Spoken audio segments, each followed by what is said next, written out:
de un padre. Es increíble que esta foto tan preciosa sea la foto de nuestro pastor César con su bebé. Está hermosísima la foto, es una maravilla. La persona que la dibujó me estaban diciendo que anda por ahí. Levante la mano, ¿quién hizo este dibujo? Ahí está el dibujante, te felicito. Hermosísima la foto de esta, ¿verdad? Te los recomiendo, El amor de un padre, para que también ustedes que nos ven por la televisión puedan meterse a nuestra página, lo pueden adquirir, ¿verdad? Es un libro maravilloso que escribe nuestra hermana Angelita, que ya es, ahora es una escritora que creo que tiene más de 10 libros ya, ¿verdad? Así que ahí está. En los que quieran más, ahí hay muchos a la salida. Daniel capítulo 12. Qué bendición poder tener aquí en la iglesia escritores y poetas y artistas y cantantes y músicos, y Dios siempre provee lo mejor para el pueblo de Dios. Gracias a Dios. Y también les comunicamos que yo he cancelado el 85% de mis salidas ya al extranjero, para quedarnos más ya en México, mi esposa y yo.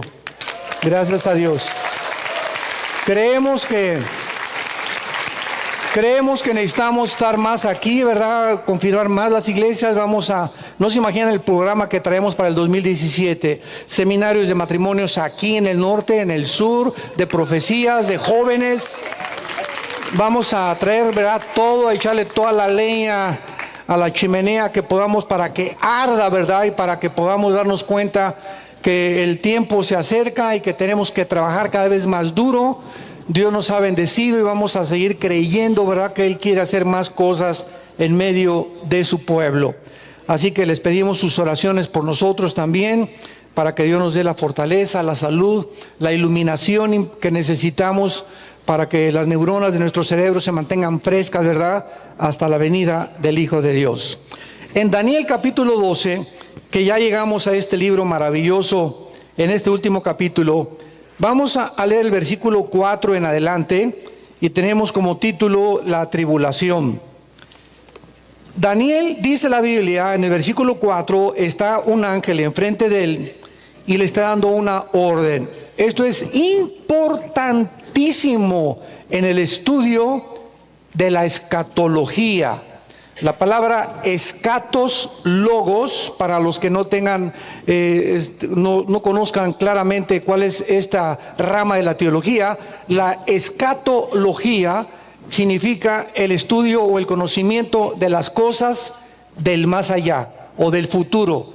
Entonces, un escatólogo es una persona que predica las cosas del futuro, no que está prediciendo, sino que está diciendo lo que la Biblia dice. Porque ya no hay nada que profetizar del futuro.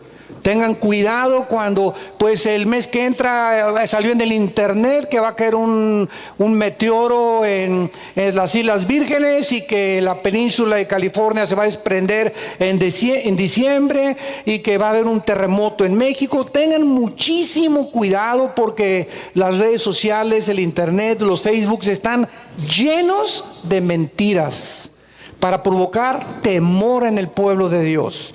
Así que no crean ustedes nada de que alguna persona se levante y que esta persona va a ser presidente y que él lo dijo y que esto y que el otro.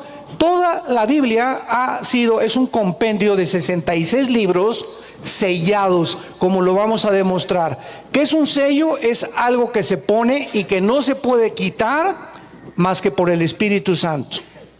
Entonces, cuando Dios le dice a Daniel, cierra las palabras y sella el libro hasta el tiempo de ¿cuándo? Hasta el tiempo del fin. O sea, Daniel, las profecías para los últimos tiempos, nadie las va a entender. Están selladas. Vamos a ver a continuación que Daniel, cada vez que se le revelaba esto, se quedaba como anonado. No sabía qué podía decir, se quedaba como, ¿qué quiere decir? Hasta le dolía la cabeza, no podía dormir, porque no eran para él. Él estaba escribiendo algo que nos pertenece ahora a nosotros, los que hemos llegado al final de la historia humana. Entonces, durante casi 2600 años, que es la antigüedad que tiene el libro de Daniel, durante 2600 años, estas profecías no se entendieron. porque están selladas, y cuando llega el tiempo, el Espíritu Santo le quita el sello, y cuando comenzamos a leer esto y lo relacionamos con los acontecimientos internacionales que nos rodean, nos damos cuenta que verdaderamente nos encontramos en los tiempos del fin. El final de la historia de la humanidad está casi ya enfrente de nosotros. La culminación del programa de Dios. Y este es el tiempo principalmente en el cual el Espíritu Santo nos alerta a todos nosotros para que, sabiendo que estamos en un tiempo peligroso, pero al mismo tiempo emocionante, donde el pecado abunda por todos lados, la gracia de Dios abundará sobre tu vida, tu matrimonio y tus hijos, y tus nietos también. Todos los que se mantengan cerca de Dios en estos tiempos, como la palabra que se usa es los entendidos. Bin, B de bueno, Y-N en el hebreo. Bin se tradujo entendidos. Todos los bin van a entender. Son aquellas personas que entienden que necesitamos a Dios profundamente en nuestra vida, en la mañana, en la tarde, antes de acostarme, estar cerca de Él, en mi familia, leer la Biblia con mi familia, leérsela a nuestros hijos, tener devocionales, ir a reuniones de oración, involucrarse en la obra de Dios. Esos son los entendidos. Los que no solamente vienen aquí el domingo a calentar una silla, sino que han entendido de qué se trata esta guerra en la que nos encontramos, y que las coronas ya están enfrente de nosotros y las recompensas también. Entonces Daniel recibe la orden: sella las palabras hasta el tiempo del fin. Muchos correrán de aquí para allá y la ciencia se aumentará.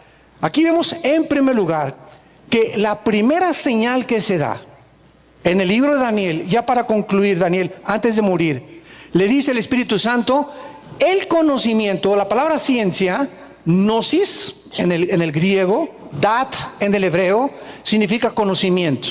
O sea, en los tiempos finales el conocimiento va a aumentar, la ciencia va a aumentar. Damas y caballeros santos de Dios, hasta 1903, cuando los hermanos Wright norteamericanos hicieron la primera tentativa de volar, cuando en 1905 Henry Ford sacó su modelo T que corría a 25 kilómetros por hora, hasta principios del siglo XX, síganme con mucho cuidado, hasta principios del siglo XX, desde Adán hasta el siglo XX, el ser humano había andado en burro y en caballo. Y lo que no pasó en toda la historia, brincamos del caballo y del burro al motor de gasolina. 1929, Alejandro Fleming descubre la penicilina. 1945, se bombardea el átomo, el uranio 235, que es uno de los elementos de la bomba atómica. Se hace el proyecto Manhattan. El doctor Enrique Fermi y el doctor Oppenheimer diseñan la bomba atómica, que se suelta en agosto del 45 en Hiroshima y en Nagasaki. 1957, el primer satélite es lanzado al espacio. 1969, el ser humano llega por primera vez a la luna. 1973 se entra a la era cibernética. Los que han nacido del 70 para acá son los cibernéticos modernos. Los que no sueltan su iPhone, ahí están todo el día, ¿verdad? Es la moda ahorita cibernética. Comienzan los satélites de comunicación en el 75, en el 80, a programar lo que pasa en Jerusalén, lo que pasa en China. Lo estamos viendo en nuestra televisión, gracias a los satélites que en 1971-72 se echaron a andar en el cielo. Y de 1990, 85-90, que es el internet, los iPhones, el iPad y toda la gama de tecnología que existe, ¿qué nos sorprende ya ahora? Ahora hay unos aparatitos ya que te pones acá y ya comienza a ver todo cibernéticamente. Están los hologramas. Hace poco mi esposo y yo fuimos a un show de Celine Dion, una cantante, ¿verdad?, que admiramos, una voz impresionante. Ella es una francesa y estaba Celine Dion cantando en un escenario y de repente aparece otra Celine Dion junto con ella, y ella con otro, creo que era un negrito, un jazzista, y le dije a mi esposa: ¿quién de las tres es Celine Dion? Y tú las veías enfrente del escenario y eran exactamente las tres. Parecía una aparición. Eran hologramas. Ahora ya los artistas muchas veces ya ni se presentan en el escenario, son hologramas que crees que él está ahí y no es él, es un holograma. Esa es la tecnología a la que hemos llegado. Creo que esto es lo que va a hacer el anticristo, de poner por todos lados imágenes de él, aunque él no esté presente en todos lados porque solo Dios es omnipresente. Va a ser hologramas en el mundo, en naciones, para que pueda la gente adorarlo. Pero vivimos un tiempo donde la Biblia dijo, en los últimos tiempos el conocimiento aumentará. Y lo que no pasó en más de casi 5.800 o 5.900 años, sucedió en 50 años en el siglo XX. El conocimiento aumentará. Muy bien. Y yo, Daniel, versículo 5, miré. Y he aquí otros dos que estaban en pie. El uno, Daniel, estaba en un río, y dice Daniel, había un ángel de este lado del río y otro ángel del otro lado del río. Eran dos ángeles los que estaban dando toda esta revelación a Daniel. Y de repente se para alguien que creo personalmente que fue Jesús. Se para sobre las aguas del río, sin hundirse, sin que el efecto de la gravitación lo atrajera al centro de la tierra. Jesús, cuando vivió, le dijo a Pedro, Pedro, vente, camina sobre el agua. Y Pedro, ¿verdad?, cuando comenzó a ver a Jesucristo, comenzó Pedro a darse cuenta que Jesús ejercía un poder sobre la naturaleza, que son los tres fuerzas o los tres poderes de la física. La física nos dice que tenemos el poder de las fuerzas termonucleares, el electromagnetismo y la fuerza o el poder de la gravitación. Son las tres leyes que operan en el universo de 4 dimensiones en las cuales tú y yo vivimos. Y estas 4 leyes ejercen el mismo poder en todo el universo. Hay gravitación, hay electromagnetismo y hay los poderes nucleares. Entonces llega Jesucristo y pisa este mundo, y los ángeles también, cuando entran al escenario del mundo, los ángeles, las leyes que nos rigen a nosotros no los rigen a ellos. Los ángeles pueden atravesar las puertas como lo hizo Jesús. Los ángeles pueden caminar sobre el agua como lo hizo Jesús también, porque la gravitación no opera en los cuerpos hiperdimensionales que tienen ellos y que pueden entrar a nuestro escenario mundial. Entonces, esta es la razón por la cual la Biblia nos revela los verdaderos extraterrestres. Y no son los que vienen en los ovnis, ni los que vienen en discos voladores, ni plutonianos, ni marcianos. La Biblia claramente describe la vida extraterrestre. Y hay la influencia buena y la influencia negativa. La influencia negativa son la de los discos voladores, que desde el 46, antes de que Israel se independizara como nación, comienzan a aparecerse en el mundo entero, y cada vez son más las apariciones y son reales. Son reales. Yo conozco pastores que me han dicho, yo he visto un disco volador. Yo siempre les digo, repréndelo en el nombre de Jesús. Son materializaciones de la energía satánica.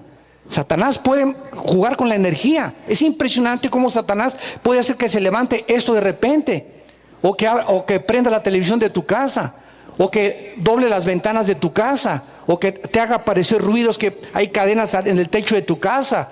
Él tiene acceso a poder hacer de esto y convertirlo ahorita de frente a nosotros en un tigre. Vean ustedes Éxodo capítulo 7 rápidamente, cuando el faraón tenía los brujos y los magos y los hechiceros, y la vara de Moisés se convierte en una serpiente para demostrarle a faraón el poder de Dios. ¿Y qué hicieron los hechiceros? Los hechiceros convirtieron las varas también, ¿verdad?, algo inmaterial como es la madera, en algo vivo. Y aun cuando hubiera sido una ilusión óptica que hayan creído, ¿verdad?, no lo fue, porque la vara de Moisés se las comió, o la serpiente de Moisés se las comió. No nos deja ninguna duda que no fue una ilusión óptica, ni un holograma tampoco de Satanás. Era algo real. Satanás tiene poder sobre la energía, y hay ángeles caídos que están operando en el universo. Hasta ahorita el misterio más grande de la ciencia es quién hizo las pirámides de Egipto. ¿Quién puso esas piedras de 40, 50 toneladas en la forma en las que las colocaron? ¿Quién las colocó en Stonehenge, en Inglaterra? ¿Quién hizo las ruinas arqueológicas de Machu Picchu en Perú? ¿Cómo es posible que la pirámide del Sol en Teotihuacán y las de Chichén Itzá, que el 21 de marzo, cuando es la primavera, tú vas y se llena en Yucatán, en Chichén Itzá, para ver ese fenómeno? La base de la pirámide de Chichén Itzá es la cabeza de una serpiente, Quetzalcóatl, que significa la serpiente emplumada. Y exactamente el 21 de marzo, cuando el sol comienza a caer y se inicia el solsticio de la primavera, entra a la pirámide y todo el mundo lo ve, como aparece una serpiente que se comienza a enrollar y se embona con la cabeza de la base de la pirámide. Esto no es coincidencia. ¿Quién hizo eso? ¿Quién estuvo detrás de este fenómeno para que la base de la pirámide también tuviera 365 escalones, 64, y el último fue el 365? Los mayas, sin telescopio, sin ninguna calculadora, sin ningún aparato moderno, pudieron calcular el año solar, el año lunar, calcularon las estrellas. Están ubicadas todas las ruinas que tienen en Yucatán, enfocadas hacia todos los signos del espacio. ¿Quién les dio a los mayas hace 4,500, 5,000 años este conocimiento? ¿De dónde saca tu maestro que venimos de los trogloditas? Y que es una evolución, es la mentira más grande. La antigüedad nos muestra que había hombres más sabios y más antiguos que los mismos del siglo XXI. Aun cuando ese conocimiento sabemos que no era natural, ese conocimiento se les impuso a través de ángeles que bajaron, y la Biblia nos muestra que este planeta estuvo habitado por 1500 años por gigantes, que la Biblia les llama los Nefilim o los Refaitas. 1500 años el planeta Tierra tenían gigantes. Los griegos les llaman los titanes. Entonces hay tantas cosas que la ciencia no puede entrar ni puede penetrar, porque ¿cómo puede la ciencia decir que las pirámides de Egipto, una piedra de 15 toneladas y otra piedra de 15 toneladas, qué sierra, qué materiales? Las modernas no son de esmeril, son de punta de diamante. La sierra más moderna que existe ahorita en el siglo XXI para cortar piedra, no te corta ninguna piedra como si fuera mantequilla. Y ve las pirámides de Egipto, que están las piedras cortadas como si fueran mantequilla. No cabe un pedazo de papel que quieras meter entre las piedras, no cabe. ¿Quién hizo eso tan impresionante? Las de Stonehenge, que son piedras de 20 toneladas. ¿Quién las puso y las acomodó en la forma que están, como las de Machu Picchu en Perú? Todas estas cosas nos hablan de qué cosa. Que hubo una influencia en este mundo de un conocimiento superior que no era normal, que no era humano. Hemos sido visitados y seguimos siendo visitados por los ángeles, tanto los de Dios como los ángeles de Satanás. Y Dios quiere que tú y que yo, que somos sus hijos y formamos su familia, tengamos los ojos abiertos y ya no nos dejemos engañar por tantas cosas que parecen ser, pero que detrás de todo se están moviendo poderes invisibles para engañar al mundo, a fin de que sean condenados todos aquellos que no conocieron la verdad, sino que se gozaron en la injusticia. Segunda de Tesalonicenses, capítulo 2, del 10 al 12. Muy bien.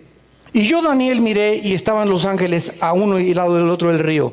Y dijo uno al varón vestido de lino, que estaba sobre las aguas del río. Vean la pregunta que entre los ángeles se hacen.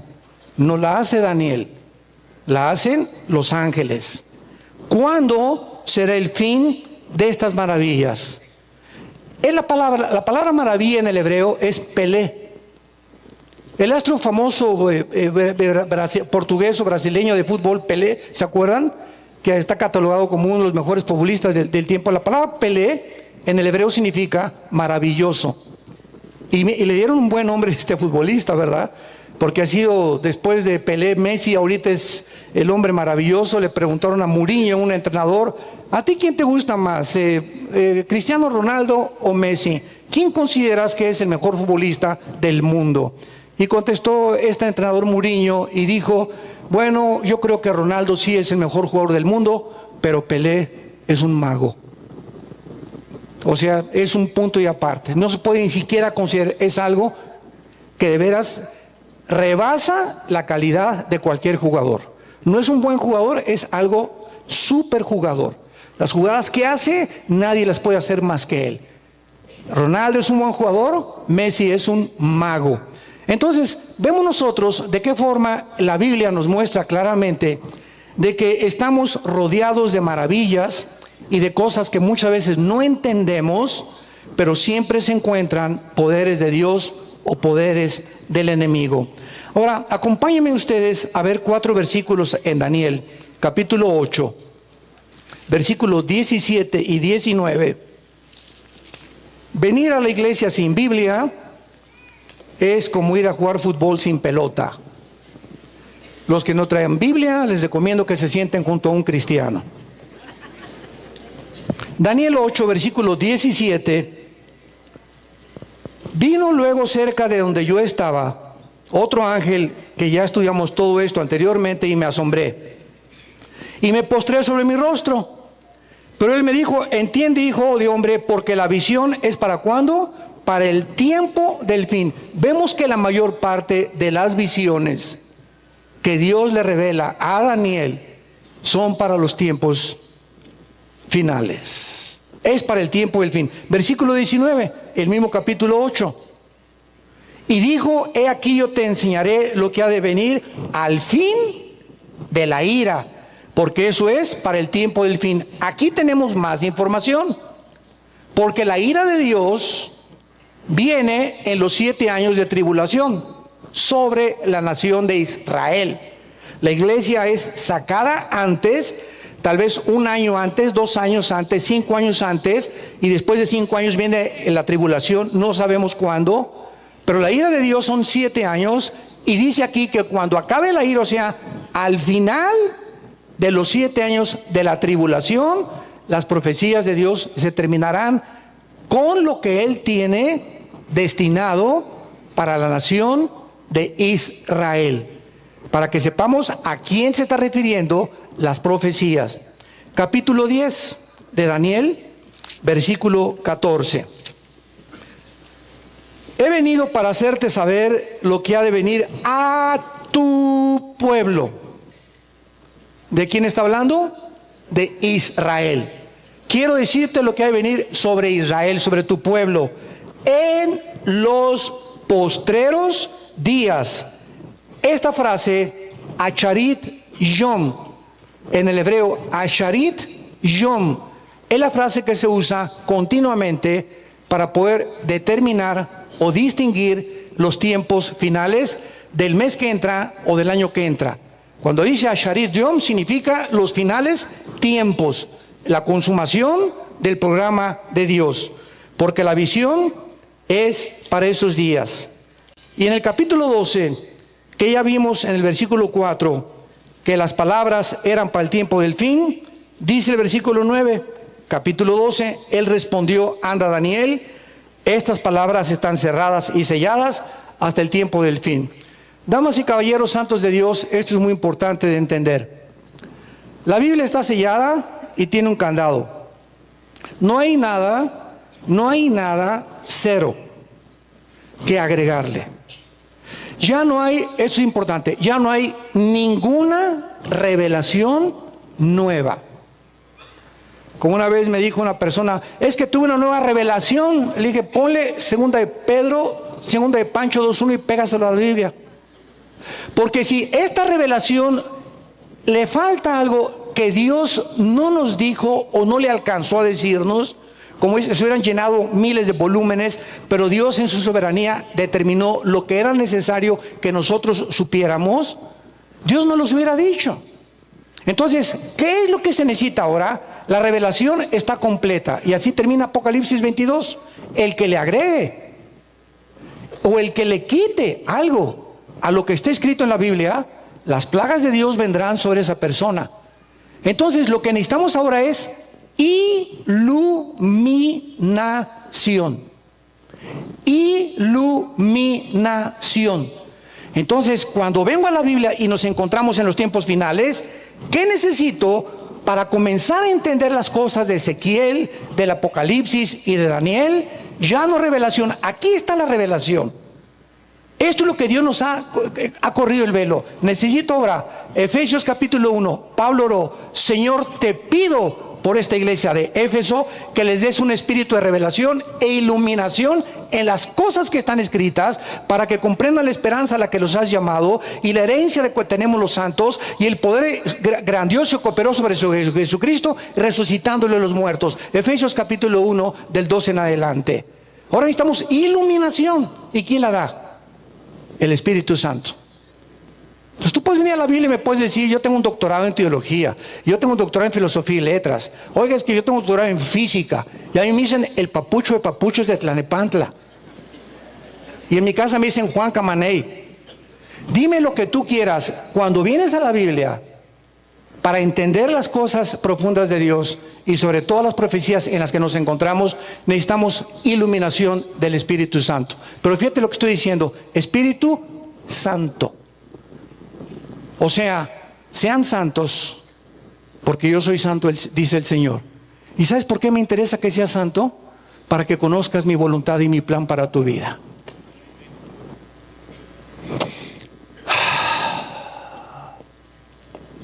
Esa es la importancia de la santidad. Y si hay algo que bloquea completamente la mente y impide que el Espíritu Santo me ilumine, es la inmoralidad sexual. Dice en 1 Corintios 6 el apóstol Pablo: el que fornica contra su propio cuerpo peca. Ningún otro pecado está fuera del cuerpo. El que fornica contra su propio cuerpo peca. Y el cuerpo es el templo del Espíritu Santo. Entonces imagínense el templo de Dios, ¿no? Yo lo ensucio y lo lleno y me infecto en mi mente. ¿Cómo puede el Espíritu Santo iluminarme? Yo necesito tener mi mente limpia. Aquí adentro tiene que estar limpio. Y solo Dios puede ver lo que hay dentro de nosotros. Y si no hay pureza sexual en tu vida, entiéndelo, nunca vas a poder conocer el plan de Dios. Y vas a ir de un chavo en otro chavo, y de una mujer a otra mujer, y de pornografía en pornografía, y de copa en copa, y de cine en cine, de teatro en trato, buscando siempre. ¿Y por qué no entiendo? Y sabes una cosa, ¿sabes en qué acaba la mayor parte de estas personas? Acaban en enemigos de la cruz. Porque son personas que vinieron a la iglesia y conocieron el plan de Dios, pero nunca entendieron, como dice Daniel, solo los entendidos lo van a entender. Nunca entendieron. ¿Qué cosa? Que necesitamos ser santos en toda la manera de vivir. Dice 1 Pedro capítulo 1: y si invocáis por Padre a aquel que sin acepción de personas, Dios no tiene consentidos. Dios no tiene, eso es mi consentido, no se metan con ellos. Dios no tiene ningún consentido, porque sería un Dios injusto. Aquel que sin acepción de personas juzga a cada uno según lo que hacemos. Tengan temor de Dios, porque escrito está: sean santos porque Él es santo, dice el Señor. Y cuando nosotros entendemos esto, que debemos limpiar nuestras vidas y ya ver a las mujeres como son y no monitorearlas de los pies a la cabeza.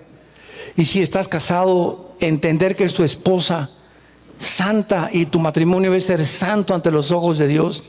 Y si tienen un noviazgo, que no se manoseen ni se toquen, por el amor de Dios, no se toquen. Eso no es noviazgo. Como una vez una muchacha se acercó y, se acercó un muchacho para decirme que quiero ser su novia. Y yo le dije a esta muchacha: pregúntale al muchacho que para qué quieres que sea tú ser su novia. Y me dice, pues fui, le pregunté, y me dijo: pues para que nada más seas mía. O sea, fíjense ustedes, fue lo que le dice esta muchacha. Cuando un muchacho te dice, ¿quieres ser mi novia? ¿Sabes lo que te está diciendo? Desde el momento que tú eres mi novia, eres como mi esposa. Ya no te puedes acercar con un muchacho, ya no puedes tener amigos, ya no puedes tener amigas. Y además tengo ahora licencia, ahora que eres mi novia, tengo licencia para poner las manos sobre tu cuerpo. Porque es mi novia. Ahora sí me voy sobre los discos y las coronas. Qué tremenda mentalidad. Así es como funciona. Entonces, y vemos los novios, ¿verdad? Oye, pues si no soy tu esposa, compadre. Soy tu amiga íntima. Y quita tus manos o te tumbo los dientes. Si mantenemos esta santidad, no te imaginas cómo te va a bendecir Dios en tu matrimonio. No te imaginas. Porque Dios ve desde el cielo y sin fe es imposible agradar a Dios. Y cuando Dios ve que tú estás operando, estás moviéndote en el ámbito espiritual, donde estás tratando de agradarlo y de poder realmente decir con todo mi corazón, Señor, si yo quiero lo mejor para mi vida, cuando Él ve la fe, que verdaderamente quieres ser santo, quieres ser santa, no te imaginas cómo te bendice Dios. Y entonces Dios va a comenzar a buscar al galán de galanes. Qué Mona Lisa, ni qué Madonna, ni qué nada te va a traer Dios de chava para tu vida y para madre de tus hijos y para tu esposo y para que te sea fiel durante toda tu vida. Dios le da lo mejor a aquellos que le dejan escoger a Él. Apúntalo. Dios le da lo mejor a aquellos que le dejan escoger a Él. Sigue yendo a las discos a buscar novia, vas a encontrar las chavas, ¿cómo se llaman? Fáciles. Estuvieron antier con otro cuate y hace una semana con otro cuate y tú eres el séptimo o el octavo nada más. Ahí no vas a encontrar a nadie más que a esta clase de muchachas o a esta clase de muchachos. ¿Quieres encontrar realmente a alguien? Olvídate de buscar, dedícate a Dios, sé santo, sé santa en tu vida y no te imaginas cómo te va a bendecir Dios. Esta es la razón por la cual dice la Biblia que ahora necesitamos iluminación para poder entender ¿qué quiere Dios para mi vida? Oye, pastor, no sé si irme de arquitecto, o no sé si quiero ser diseñadora, o no sé si irme de mi casa, o no sé qué hacer con mi vida. ¿Sabes cuál es el secreto para que conozca la voluntad de Dios? Sé pura. Sé puro delante de Dios. Y olvídate de todo, haz lo que estás haciendo ahorita, y Él va a guiar tu vida, y va a dirigir tus pasos y tus caminos. Porque dice Jeremías 10:23, el hombre no es señor de su camino, ni del hombre que camina a ordenar sus pasos. Por Jehová, dice el Salmo 37, son ordenados los pasos del hombre, y aun cuando cayere, Él lo levantará, porque Él ordena sus pasos y su vida y su destino, si tú le dejas escoger a Él. Pero si te adelantas y quieres tú escoger a Él y pierdes la santidad en tu vida, Dios ya no se mete contigo y te deja que te casas con el que te quieras, con el cocodrilo que te vas a casar o con la anaconda que te vas a casar, y no le eche la culpa a Dios. Muy bien, regresamos entonces aquí a Daniel y vemos claramente que esta pregunta, ¿cuándo será la hora de estas maravillas o cuándo terminarán estas maravillas? Era una pregunta importantísima que entre los ángeles se hacen porque Daniel tenía que saber claramente, y esto es interesante porque en 1 Pedro 1:12 dice la Biblia que los ángeles, antes de que Jesús bajara al mundo, veían a Ezequiel, está escribiendo Ezequiel, venga, vamos a ver, está escribiendo Jeremías, vamos a ver qué escribe, está escribiendo Malaquías, vamos a ver qué está escribiendo Malaquías. Los ángeles, dicen 1 Pedro 1:12, se asomaban para ver qué cosas Dios, no a ellos, a los hombres, a nosotros, nos revelaba por el Espíritu Santo. Porque los ángeles no tienen al Espíritu Santo, lo tenemos nosotros. Y dice 1 Corintios 2, del 10 en adelante, que el Espíritu todo lo escudriña, las profundidades de Dios, y las revela a sus hijos. Entonces los ángeles tienen un conocimiento que no tenemos nosotros, pero el conocimiento relacionado con la salvación y con los misterios más profundos de Dios, Dios nos los reveló a nosotros. Jesús, María y José y el burrito que los acompaña. Y este es todo Efesios capítulo 1, Bendito sea el Dios y Padre que nos ha bendecido con toda bendición espiritual y que nos ha amado y nos ha predestinado para ser adoptados hijos suyos conforme a la riqueza de su gloria, de su gracia, etcétera, etcétera, y nos ha revelado el misterio de su voluntad a nosotros, no a los ángeles. Por eso en el Salmo 8, gracias a Dios, a nosotros y no a los ángeles. Este ángel, cuando la pregunta se hace entre ellos, oye, ¿cuándo será el fin de estas maravillas? Versículo 7, oí al varón vestido de lino que estaba sobre las aguas del río, el cual alzó su diestra, esto es un símbolo de juramento, y su siniestra al cielo y juró, por el que vive, o sea, por Dios, ellos sí pueden hacerlo, por los siglos de los siglos, que será por tiempo y tiempos y la mitad de un tiempo. Y cuando se acabe la dispersión del poder del pueblo santo, todas estas cosas serán cumplidas. Aquí es muy importante la frase Moed, Moed, Ahed en el hebreo, que se tradujo tiempo, tiempos y la mitad de un tiempo, porque equivale precisamente a 3 años y medio y a los 7 años de la tribulación. Vamos a confirmar esto y vayamos rápidamente al libro de Apocalipsis, capítulo 11. Y veamos de qué forma Dios ha determinado y nos ha revelado cuánto tiempo va a durar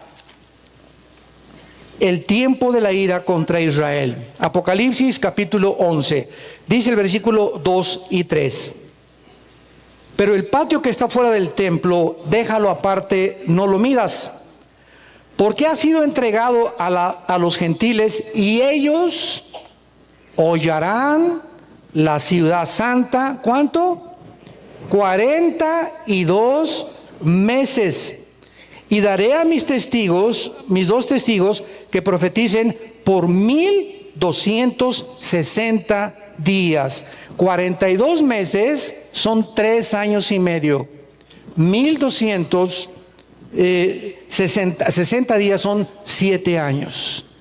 Entonces vemos que Jerusalén será hollada o será atacada y devastada por el anticristo en los últimos 3 años y medio de la tribulación. ¿Me van siguiendo?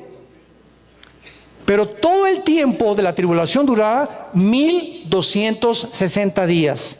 Ahora vamos a ver que el anticristo solo va a tener autoridad por 42 meses nada más.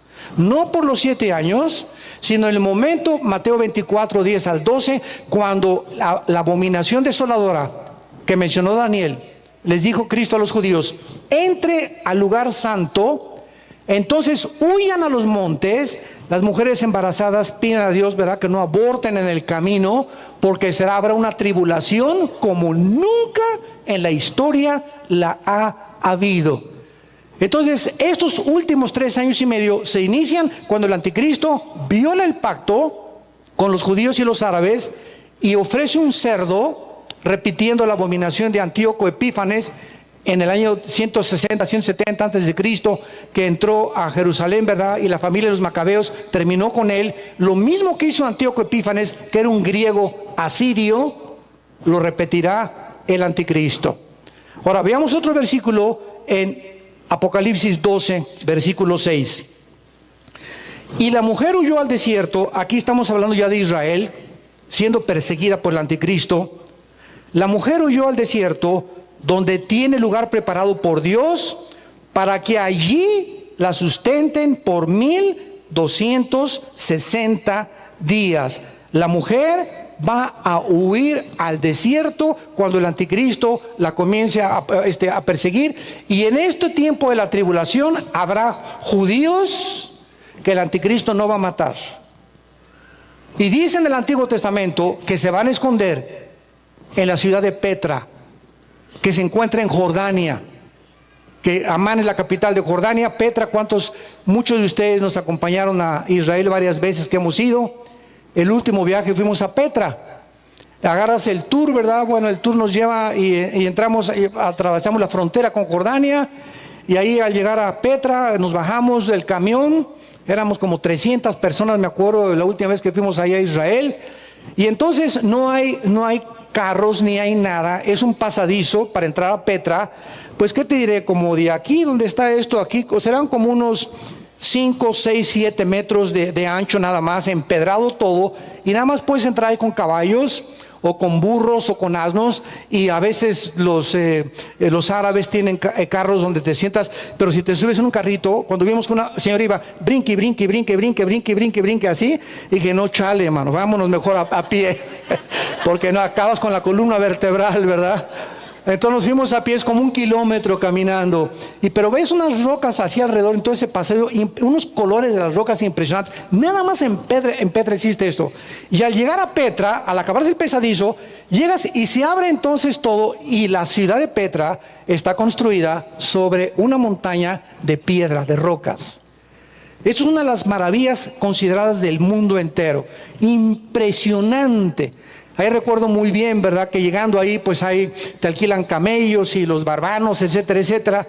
Y me acuerdo que me querían cambiar a mi hijita Salem. Me llegó una árabe y me ofrecía 5 camellos por mi hija. Le dije, no, hombre, estás loco. Le dije, no, el barbano, ¿qué tiene el otro? Y me decía, 20 camellos por su hija. Nada, ni 20 camellos. Bueno, ya me estaba cayendo mal. No nos fuimos y seguimos caminando. No me siguió como casi 500 metros por ofrecerme 500 camellos por ella, camellos. O sea, no se dan por vencidos, son vendedores, qué bárbaro, ¿no? Le dije, mira, niño, que me dieras 1 millón de camellos, no te la voy a dar, le dije, no te la cambio. Y allá se usa mucho, es el trueque. Te doy 5 vacas por tu hija para que se case con mi hijo y te doy de recompensa 3 camellos. Y así se vende, ¿no? Pero es que se creen, ¿verdad? Que se bañen, les dije. Y lo vemos en el versículo 14 de Apocalipsis 12, versículo 14, y dice, y se le dio a la mujer, o sea Israel, las dos alas de la gran águila, para que volase delante de la serpiente al desierto, a su lugar donde es sustentada. Ahí está otra vez la frase de Daniel, por un tiempo y tiempos y la mitad del tiempo. Por eso, al juntar escritura con escritura, nos damos cuenta que podemos armar el rompecabezas y saber que la frase Moed, Moed, Hamoed, tiempo, tiempo y la mitad de un tiempo, son exactamente los 1260 días que el ángel profetizó 600 años antes de que tuviéramos el Apocalipsis. Y el capítulo 13, hablando del anticristo de Apocalipsis, versículo 5, y también se le dio, se habla del anticristo, boca que hablara grandes cosas y blasfemias, y se le dio autoridad para actuar 42 meses. El anticristo no va a tener más que 3 años y medio de autoridad y de poder contra el mundo. Los primeros 3 años y medio van a ser para confirmar y establecer la confederación política entre Europa y el Medio Oriente y establecerse como la cabeza mundial de los gobiernos. Y los últimos 3 años y medio, ¿qué pacto ni qué pacto? Entra al templo de Jerusalén, viola el templo, porque ya en este tiempo los judíos van a estar adorando a Dios. No sé de qué forma se les va a regresar el templo, van a hacer otro templo, no sabemos. Pero viola el templo y comienza a perseguir a los cristianos y a los judíos. El holocausto de Hitler será como una caricatura, como los niños del coro, comparado con el final holocausto de los judíos en Israel. Recordemos que el anticristo firmará este tratado por 7 años con la nación y que lo va a violar.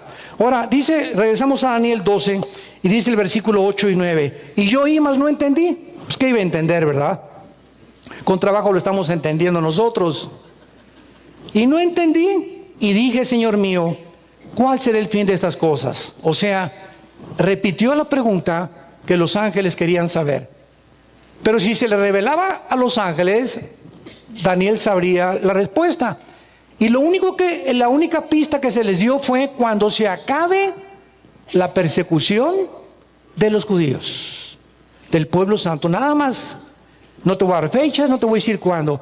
Y en el Nuevo Testamento ya Pablo nos habla en Primera de Tesalonicenses 4, en Corintios 15, 51 y 52, del arrebatamiento de la iglesia, que cuando la iglesia sea sacada del mundo, se inician los 7 años de la tribulación y entonces la ira viene, que son los sellos, las copas y las trompetas del Apocalipsis, y al acabar los 1260 días se termina el fin de las maravillas, porque dice Romanos 11, 25 y 26 que Israel se convertirá, los que sobrevivan la persecución del anticristo.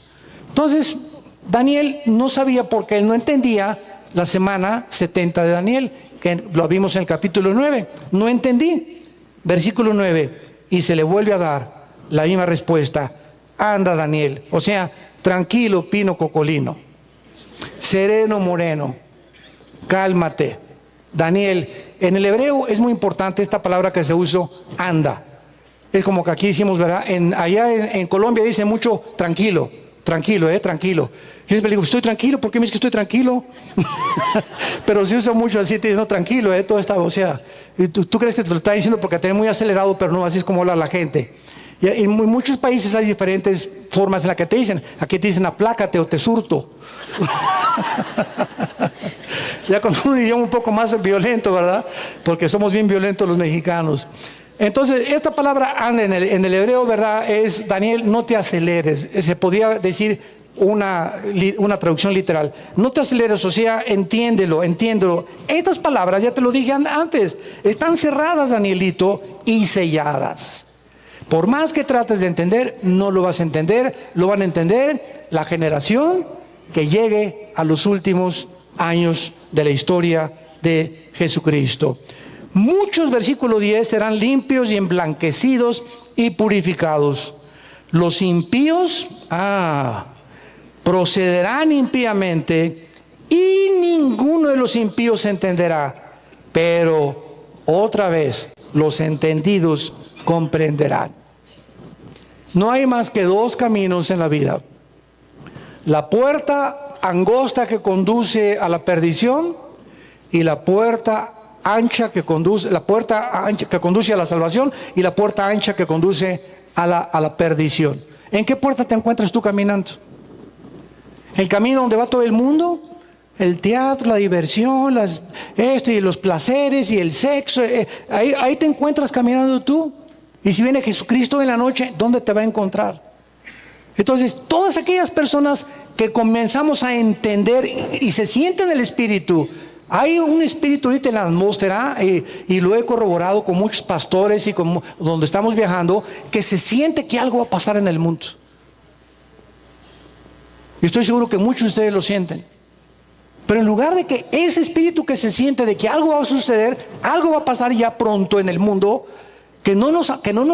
porque el temor congela, el temor te impide actuar, que esa sensación nos haga, pues me voy a crecer más y voy a ser más santo y voy a levantar más alta la bandera de Jesucristo y pues si soy santo me voy a purificar todavía más, porque es lo que dice aquí: muchos serán emblanquecidos. Ya nosotros fuimos lavados con la sangre de Cristo.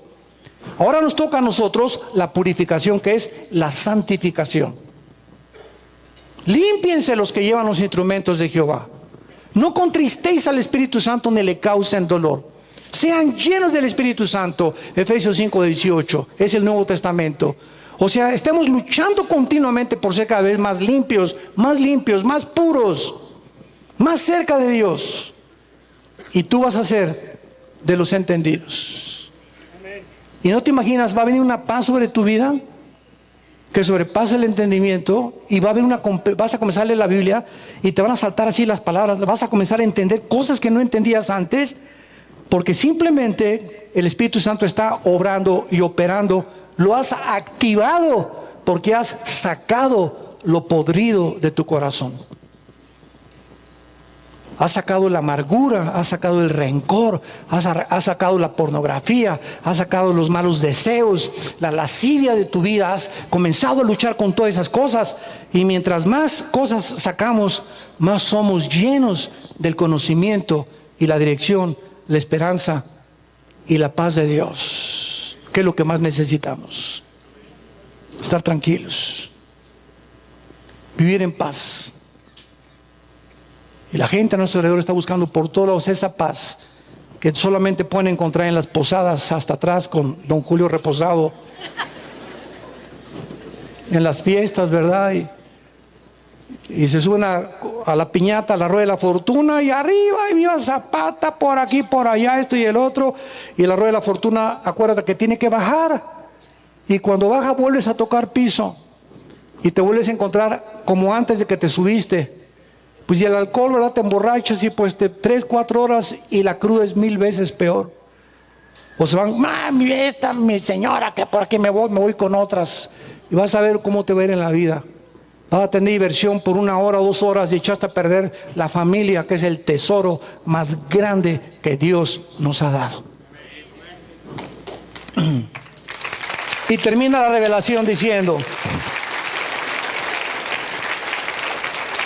y desde el tiempo, rápidamente, aquí hay un misterio, y desde el tiempo que se ha quitado el continuo sacrificio hasta la abominación desoladora, habrá 1200, pero vean ustedes lo que dice ahora, 90 días, o sea, a los 1260 que leímos en el Nuevo Testamento, se le agregan 30 días.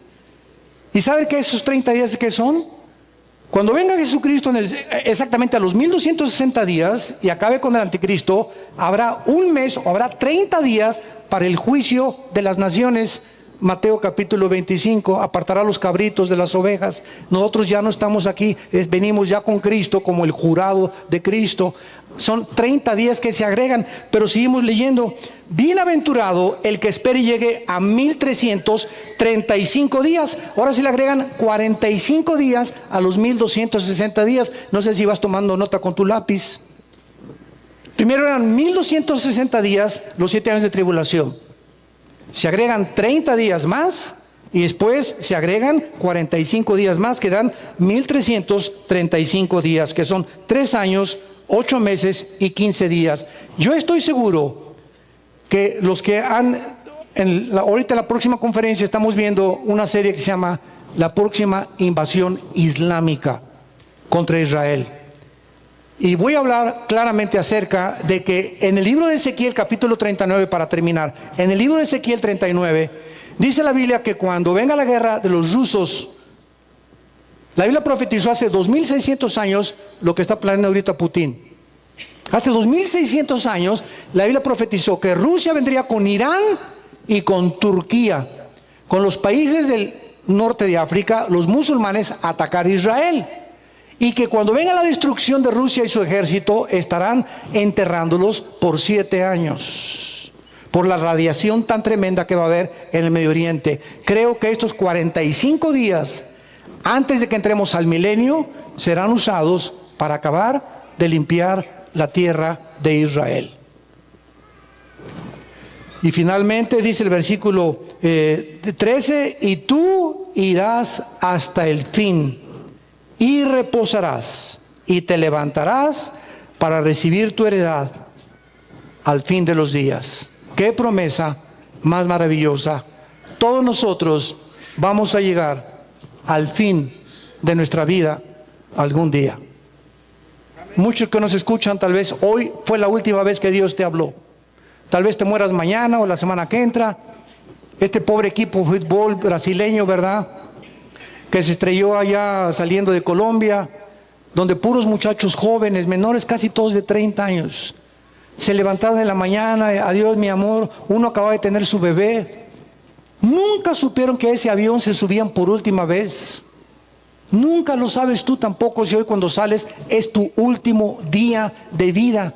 Una bala perdida, un ataque al corazón, una embolia cerebral, un asalto, un accidente de carretera. Nunca, nadie de nosotros sabemos cuánto tenemos de vida. Pero que lleguemos a ese fin que llegó Daniel cuando cumplimos la voluntad de Dios.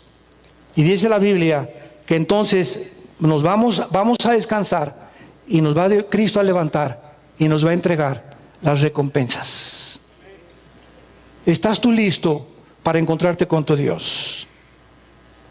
¿Estás tú listo para poder enfrentarte con ese hombre que en esa cruz abrió sus brazos y nos amó eternamente y te dice en esta mañana, ya no sigas viviendo como estás viviendo?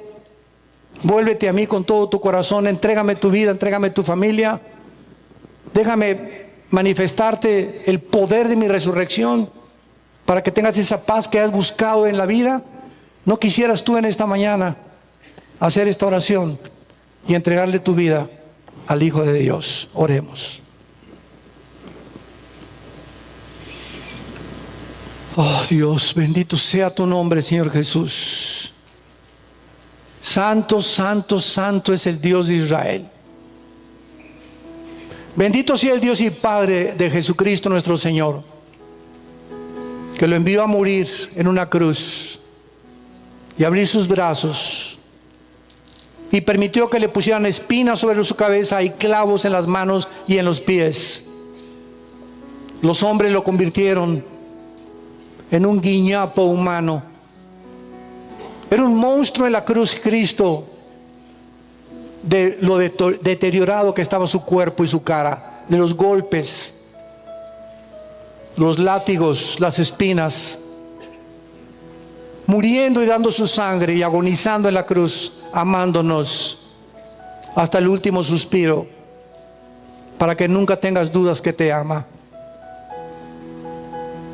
En esta mañana Él te pide que vengas a Él, que abraces esa cruz, que le invites a tu corazón y que le digas estas palabras: Señor mío y Dios mío, perdona mis pecados.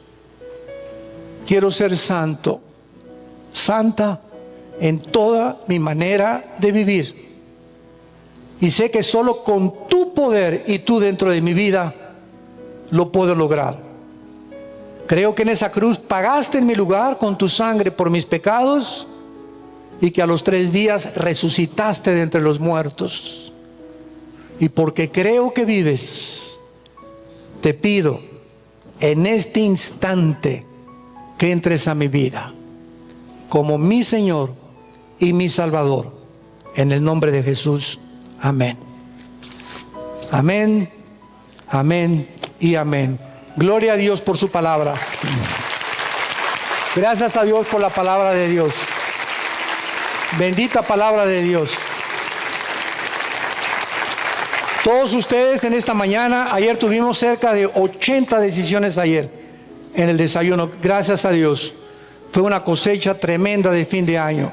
80. Ahora el 24 va a estar aquí mi hijo Alan compartiendo con ustedes. Traigan a sus invitados el 24 en la tarde, antes de la cena de Navidad, para que tengamos otra cosecha más. Todos ustedes que en esta mañana hicieron esta decisión, les pido que se pongan de pie. Los que invitaron a Cristo por primera vez esta mañana, que Dios te bendiga. Gracias. Que Dios te bendiga. Gracias. Gracias a Dios. Que Dios te bendiga. Dios te bendiga, señorita. Gracias por tu vida. Gracias a Dios. Que Dios los bendiga. ¿Alguien más en esta mañana? ¿Alguien más que se quiera poner de pie? Aunque Cristo pongas tu árbol de Navidad y tu nacimiento, si no nace en tu corazón, de nada sirve. Gracias, gracias, que Dios te bendiga. Gracias allá atrás también, que Dios los bendiga. Gracias, Señor. Gracias por estas almas. Nos ponemos de pie para recibir la bendición de sacerdotal de fin de año. Los que quieran extender su mano hacia acá, lo pueden hacer. Que Dios bendiga tu vida y la llene con todo el conocimiento de su voluntad. Que Dios bendiga tu matrimonio. Que Dios bendiga el bebé que traes en tu vientre. Que Dios bendiga a tus hijos que tienes ahora con salud, que los guarde de todo mal.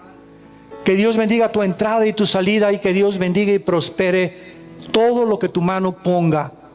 Que tus animales domésticos sean guardados por el mal también. Y que cada vez que llegues a tu casa en la noche, con tu familia le des gracias de tener esa familia que es el tesoro más grande que Dios nos ha dado. Que Dios te llene de su conocimiento y de su palabra. Que crezcas y abundes en buenos frutos, llevando siempre buenas obras. Que crezcas en el conocimiento y la gracia de Dios. Que tu mente sea llena del Espíritu de Dios, para que apruebes siempre lo mejor y permanezcas firme en esa esperanza a la que todos hemos sido llamados. Les bendecimos y que su paz llene en este momento tu corazón. En el nombre de Jesús. Amén. Bendiciones. Amén.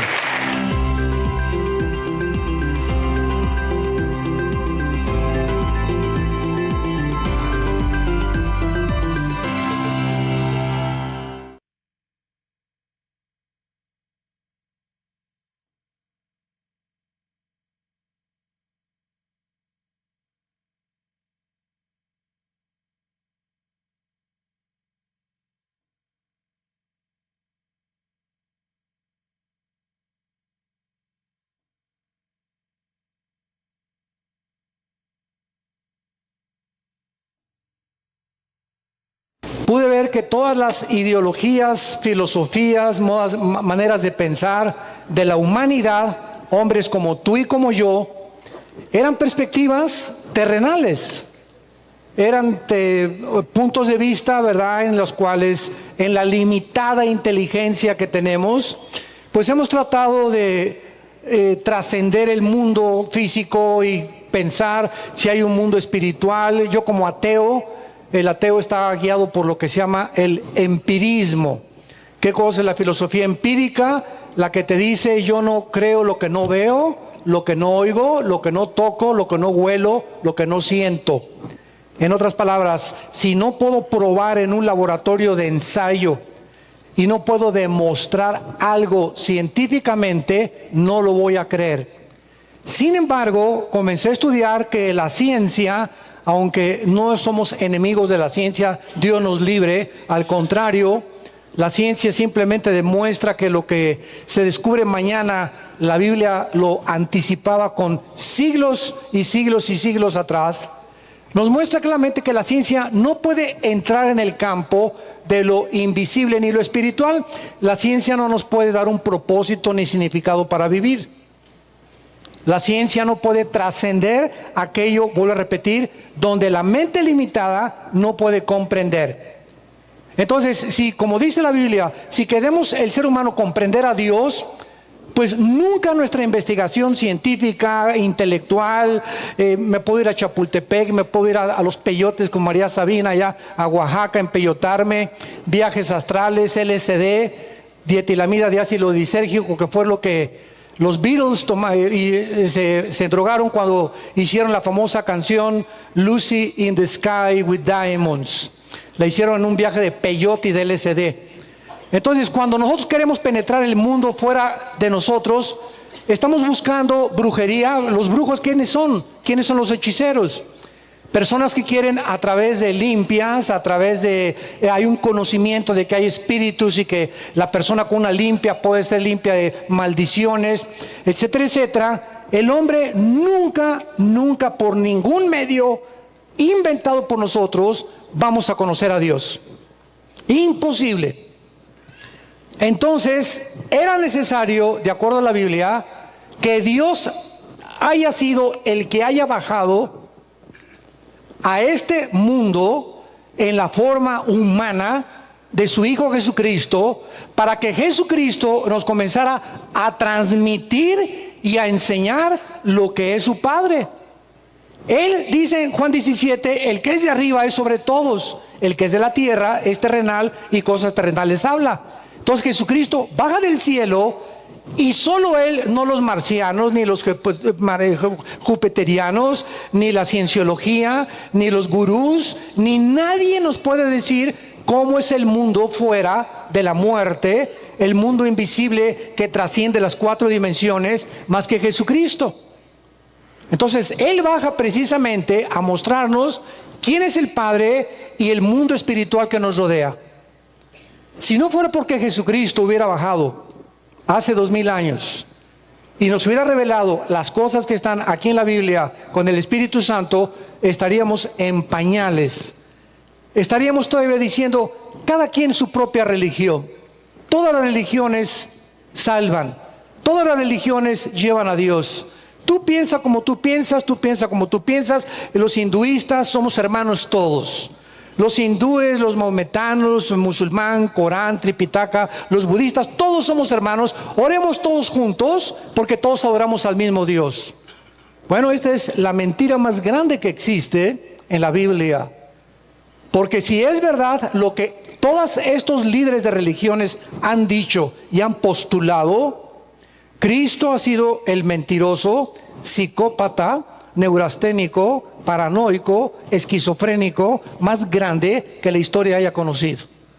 Porque Él dijo: yo soy el camino, yo soy la verdad y yo soy la vida. Y fuera de mí nadie conoce a Dios. Mateo 11, 25 al 28. Y aquel a quien el Hijo se lo quiera revelar. Así que de acuerdo a Jesucristo, no hay ningún ser humano que pueda jamás encontrar ni conocer a Dios si antes de buscar a Dios no conoces al Hijo. Es el Hijo el que revela al Padre.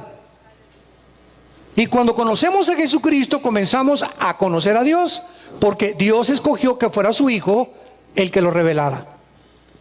Entonces venimos a la Biblia y nos encontramos con un libro maravilloso, donde al punto que yo iba es que hace algunos años un gran astrónomo, astrofísico llamado Carlos Sagan, dijo estas palabras en el siglo XX, a finales del siglo XX, antes de morir, ateo.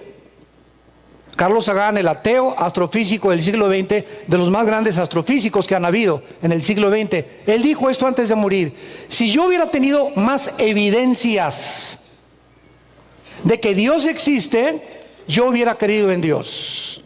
Si Dios se hubiera aparecido o se me hubiera aparecido, dijo Sagan, entonces yo no tendría dudas de que existiera Dios. Bueno, si es así como él dice o él supuso que debería de ser, entonces la fe no existiría. Pero el Dios de la Biblia es un Dios que ha escogido esconderse físicamente de nosotros, para revelarse espiritualmente, y espiritualmente, sin verlo, creer en Él a través de las evidencias de la Biblia. ¿Me siguieron?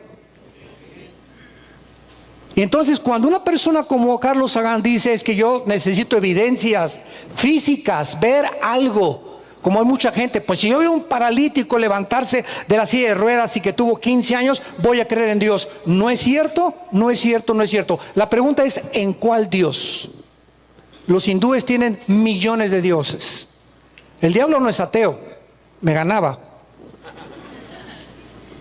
Entonces, qué importante es que podamos entender todas estas cuestiones lógicas de razonamiento para que podamos comprender por qué la Biblia es suficiente para que cualquier ser humano pueda llegar al conocimiento de Dios. Y por eso la Biblia desafía al ser humano diciéndonos: me buscarás, me encontrarás, porque me buscarás con todo tu corazón.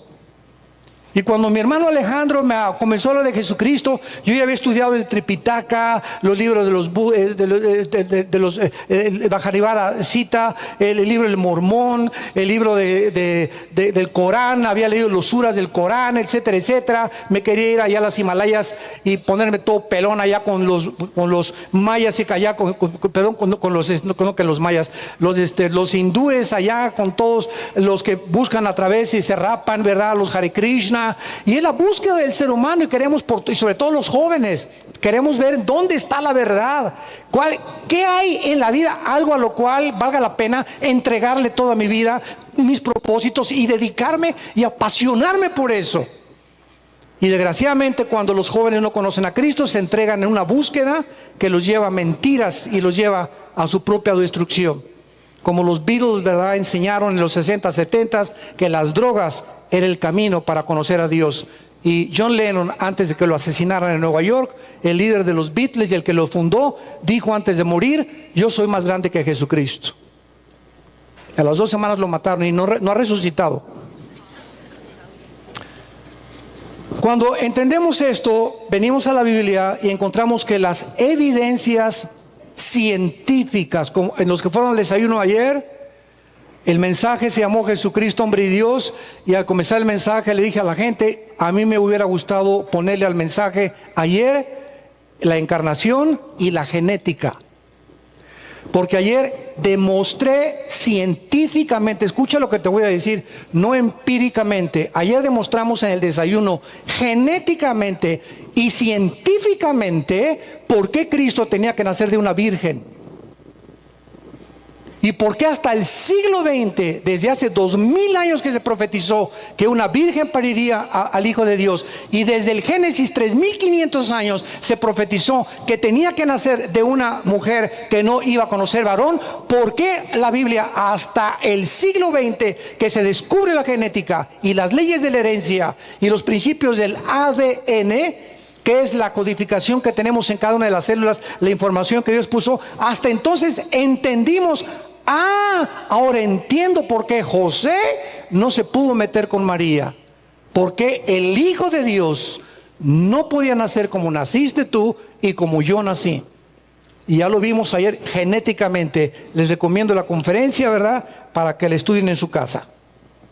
Muy bien, estamos en Ezequiel capítulo 38 y 39, en esta serie maravillosa, la invasión islámica sobre Israel. La Biblia tiene evidencias históricas. La historia demuestra que Dios existe. ¿Cómo demuestra la historia que Dios existe? A través de lo que se escribió hace siglos y se está cumpliendo, se ha cumplido y se cumplirá al pie de la letra, tal como la Biblia lo anunció hace más de 3.500, 4.000 años. La Biblia tiene evidencias científicas, genéticas, arqueológicas, antropológicas, sociológicas, químicas, físicas, biológicas y de la disciplina académica que tú me quieras mencionar. Así que no faltan evidencias. El problema con el ser humano, como decía Carlos Sagan, no fue un hombre honesto intelectualmente. A él no le faltaron evidencias. Antes que Carlos Sagan, hubo otro ateo famoso llamado en los 50s Bertrand Russell. Y este hombre escribió, recuerdo que mi padre, nuestro padre, una vez mi papá, venimos nosotros de una iglesia, de una familia muy religiosa, no cristiana desde luego, y mi papá pues le gustaba siempre, ¿verdad?, comer con curitas y todo, y era amigo de ellos, muy sincero, religioso mi papá a su manera. Nunca, jamás tuvimos una Biblia ni leímos la Biblia, nunca. Y me acuerdo, ¿verdad?, que en aquel tiempo decían, ¿verdad?, no, pues es que se necesita hacer esto y aquello para poder entrar y conocer a Dios. Y antes de que mi padre conociera realmente lo que es la religión de él, me acuerdo que llegó ese libro a la casa de ustedes, ¿Por qué no soy cristiano? Así se llama ese libro. Autor Bertrand Russell, ¿por qué no soy cristiano? Y no se imaginan ustedes la sarta de barbaridades que él dice, antes que Carlos Sagan. Y cuando leemos a estos hombres, Jean-Paul Sartre en Francia, en los 60s, otro ateo, escribió La náusea y el muro. Friedrich Nietzsche, que es el padre de todos ellos, así hablaba Zaratustra, el anticristo, etcétera, etcétera. Todos los ateos tienen siempre el mismo común factor denominador. ¿Qué es lo que caracteriza el ateísmo?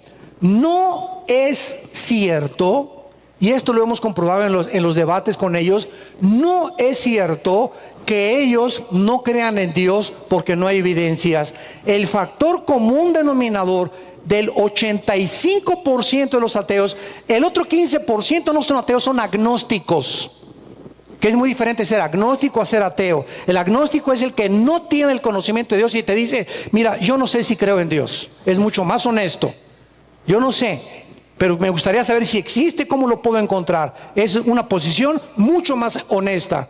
El ateo es el que dice y declara, no existe Dios, sin tener evidencias de la existencia de Dios. O sea, es una ridiculez, es una aberración intelectual, filosófica, decir yo no creo en Dios sin tener tú pruebas de que es Dios. Es como, este hombre mató a personas y tiene las evidencias para mandarlo a la silla eléctrica. No tengo evidencias, entonces ¿cómo es que lo maté? Pues porque yo lo creo.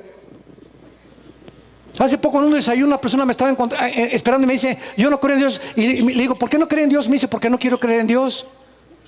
Le dije, espérame tantito otra vez, a ver, repíteme lo que acabas de decir. ¿Por qué no crees en Dios? Porque no quiero creer en Dios. ¿Y por qué no quieres creer en Dios? Porque no creo. Yo me quedé así, le dije a mi esposa, no es posible. ¿No es posible tanta estupidez? ¡Qué increíble mentalidad! Pero no solamente es una persona, son millones de personas en el mundo que expresan eso. No creo en Dios. ¿Y por qué no crees en Dios? Porque así me dijo el maestro, porque el maestro es ateo y porque en la universidad nadie cree en Dios, y además creer en Dios no es ser intelectual. Los intelectuales somos ateos. ¡Qué barbaridad! Es todo lo contrario. ¡Qué engaño tan grande! Y estamos para rebatir argumentos y llevar cautivo todo pensamiento a la obediencia a Cristo Jesús. Rebatiendo argumentos y todo lo que se levanta contra el conocimiento de Dios. Para eso somos los defensores de la fe. Y es importante que Dios levante soldados como ustedes ya en el mundo que vivimos tan confundido.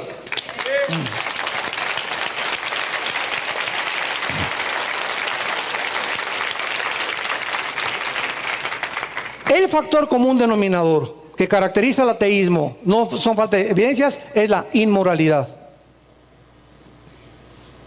Bertrand Russell tuvo más de 4 o 5 matrimonios. Friedrich Nietzsche acabó como homosexual en un hospital psiquiátrico en el Manicure. Ahí acabó el padre del ateísmo del siglo XX, el padre del nazismo, del fascismo y del comunismo, Friedrich Nietzsche, el ateo alemán. A los 40 y tantos años lo internan en un hospital psiquiátrico, el que dijo Dios está muerto, y se vuelve homosexual. Entonces nos damos cuenta que detrás de todas estas cosas de los seres humanos no anhelan la luz, sino que hay evidencias en su propio corazón que aunque les presentes la luz, como comenté ayer en el desayuno, en el capítulo 11 de Juan, el milagro más grande de Jesús, ¿cuál fue? La resurrección de Lázaro. Resucita Dios a Lázaro, un hombre que tenía 3 días hediondo, ya apestaba, ya a los 3 días un muerto, la sangre no le circula, las neuronas del cerebro se mueren completamente, ya la persona está pálida, casi amarilla, casi naranja, que todos los colores, ya trae el color del arco iris, ya una persona de 3 o 4 días de muerto. Y en ese momento, después de esa descomposición neurológica y celular del cuerpo de Lázaro, Cristo grita: ¡Lázaro! Entonces Lázaro estaba en la tumba. Somos espíritu, alma y cuerpo. El cuerpo de Lázaro descompuesto completamente, hedía. Ya no había manera, ¿verdad?, de que fue un colapso cardíaco, una catalepsia, no, nada de esa. Estaba muerto. Y el espíritu se sale, dice en Santiago 2 que el cuerpo no puede vivir sin el espíritu. El que le da vida al cuerpo, a nuestro cuerpo, al tuyo y al mío, es el espíritu. Entonces el espíritu de Lázaro ya se había salido, el cuerpo ya está descomponiéndose. ¿Y quién oyó la voz? El espíritu. Lázaro, ven fuera. Entonces, ¿qué hizo el espíritu de Lázaro? Regresó a la voz del creador de los espíritus, se mete al cuerpo de Lázaro, comienza una regeneración sanguínea, celular, neurológica del cuerpo de Lázaro, y ese hombre a los 3 días comienza a salir de la tumba ante los ojos de los fariseos. Ese milagro, podríamos todos considerar, era suficiente para que el más grande de los ateos o de los incrédulos, agnósticos, escépticos se convirtiera. Pero da las circunstancias que en el capítulo 11 del Evangelio de Juan, el día que Cristo resucita a Lázaro, ese día planean matarlo. Léelo llegando a tu casa esta noche. Ese día planearon la muerte de Jesús. Entonces, ¿qué estaban buscando? ¿Queremos señal ahí? ¿Señal? ¿Más señal que levantar un muerto? Entonces, por eso dice en 1 Corintios 1, los judíos buscan señales y los griegos sabiduría. Pero a los que buscan señales y milagros para tener fe, y a los que quieren conocimiento y sabiduría, y los rabinos y los esto y el otro, y los gurús por aquí y por allá, Cristo y su resurrección, poder y sabiduría de Dios. El poder y la sabiduría de Dios. Y el milagro más grande ha sido que Dios levantó a su Hijo de entre los muertos para vivir eternamente para siempre. No necesitamos más milagros de la muerte de Cristo a nuestros días. Aunque Dios no volviera a hacer ningún milagro, no necesito ver ya ningún milagro. Me basta con que Él vive para saber que yo voy a vivir con Él. Gloria a Dios. En Ezequiel 37 y 38 se profetizó hace 2600 años.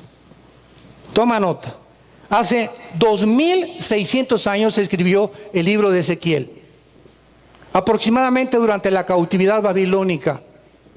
Porque Ezequiel fue uno de los profetas que fue llevado por Dios a Babilonia para que Dios le enseñara y le demostrara por qué estaba su pueblo sufriendo lo que estaban sufriendo. En Ezequiel capítulo 8 y capítulo 9 se explica eso. Muy bien. Ezequiel recibe una visión donde se profetiza aquí en el capítulo 38 y 39, que es la base de esta serie que hemos estado compartiendo con ustedes. Se profetiza las naciones que se encuentran precisamente en el siglo XXI aliadas y que van a planear la invasión en contra de Israel. No sé si la semana que entra, el mes que entra, pero es la próxima guerra futura. Esta no es la tercera guerra mundial, aunque va a formar parte tal vez del final del Armagedón. Entonces, qué increíble que podamos encontrar aquí naciones, por ejemplo, como Persia. Dice el versículo 4, Persia. ¿Qué nación es Persia?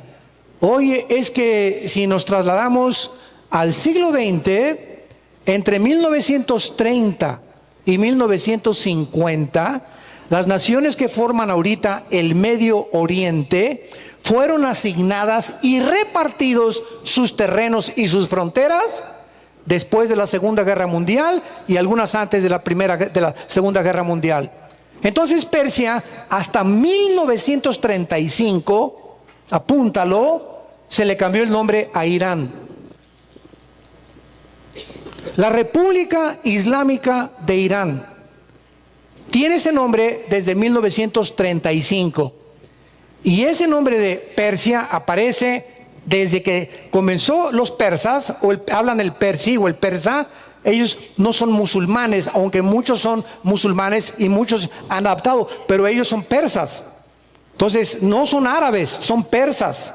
Ya la Biblia mencionaba hace 2600 años que esa nación Persia, que ahora es Irán, se uniría con Magog, que ya lo vimos en las clases pasadas, pertenecen a los magogitas, que fueron fundados por los escitas y que después los godos los conquistaron y que son precisamente el área geográfica que forma ahorita Rusia, y que después de la Segunda Guerra Mundial se formó como la Unión de Repúblicas Socialistas Soviéticas o comunistas, donde estuvo Brezhnev y Gorbachev y Nikita Khrushchev, tu padrino, y otros más.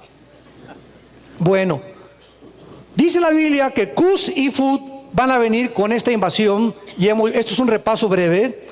Si quieres tú saber los nombres de las naciones, ahorita somos aproximadamente, de acuerdo al almanaque del último almanaque mundial, somos casi 200 naciones ya en el mundo. Por ejemplo, Yugoslavia desapareció. Se formaron ya, ¿verdad?, otras dos naciones ahí cerca, los croatas y otras naciones ahí, etcétera, etcétera. Y bueno, están desapareciendo naciones que eran naciones que ya no están en el mapa y apareciendo nuevas naciones. Entonces, si quieres tú saber cuál es el origen de las naciones, consulta Génesis capítulo 10. ¿Por qué? Porque la Biblia dice que todas las naciones y todos los seres humanos descendemos de 3 hombres después del diluvio. Después del diluvio, Dios acabó con toda la corrupción que se extendió por el mundo entero. Una corrupción genética. El ADN del ser humano había sido infiltrado, alterado por poderes ocultos de entidades espirituales. Dios tuvo que barrer con todo. Y después del diluvio, Noé tuvo 3 hijos. Bueno, ya los tenía desde el arca: Sem, Cam y Jafet. Todos los europeos o los anglosajones descienden de Jafet. Me encanta cuando veo a muchos de ustedes apuntando y tomando notas y otros están así. ¿Será?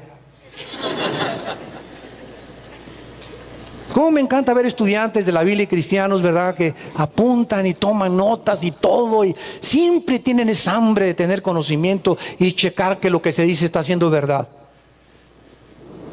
De de Jafet viene toda Europa, los anglosajones de Jafet. Sem viene los semitas, que es el Medio Oriente y los asiáticos. Y de Cam, el continente africano. Entonces, de estos tres hombres se pobló la tierra entera. Y cuando tú quieres saber de qué nación pertenece a qué, vas a Génesis 10, y en Génesis 10 encontramos las 70 naciones, descendientes de los tres hijos de Noé. Y dice, y los hijos de Cam fueron ta, ta, ta, ta, ta, ta, y los hijos de Jafet, ta, ta, ta, ta, ta, ta, y los hijos de Sem, ta, ta, ta, ta, ta, ta, ta. Y ahí vas encontrando, y luego te metes al Wikipedia, y te metes al Google, y comienzas a investigar los descendientes, etcétera, etcétera, y los puedes ir ubicando geográficamente. Eso es asombroso. Entonces, Cus y Fut eran descendientes de Cam, dice Génesis 10, versículo 6, que son los continentes africanos, o sea, son Sudán, Etiopía y Libia. Lo dice Gomer y todas sus tropas y la casa de Togarma. Gomer y Togarma pertenecen a Turquía. Entonces aquí tenemos esta profecía. Está por llevarse a cabo una guerra en el mundo ahorita contra Israel, donde se van a unir Rusia. Rusia fue dividida en 15 repúblicas después de que cayó el muro de Berlín en 1989, cuando se acabó el comunismo. Cuando Gorbachev dijo, ¿verdad? Hemos fracasado ante el mundo porque nos aislamos del capitalismo y sacamos a Dios de la Unión de Repúblicas Socialistas Soviéticas.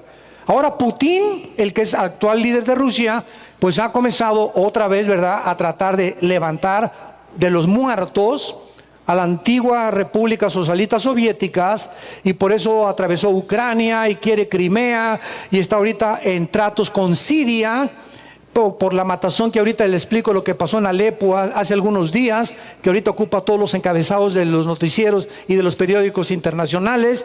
Entonces ahorita Putin quiere sacar de las cenizas y resurgir a Rusia.